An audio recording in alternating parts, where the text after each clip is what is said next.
గగనము కురుల జారి నీలిమైపోయే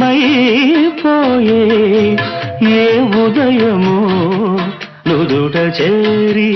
కుంకుమైపోయే ఆ కావ్య కల్పనలే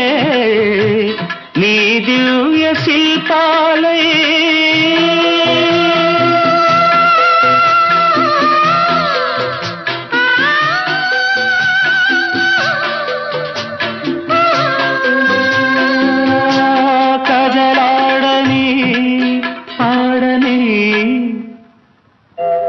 రవివర్మకే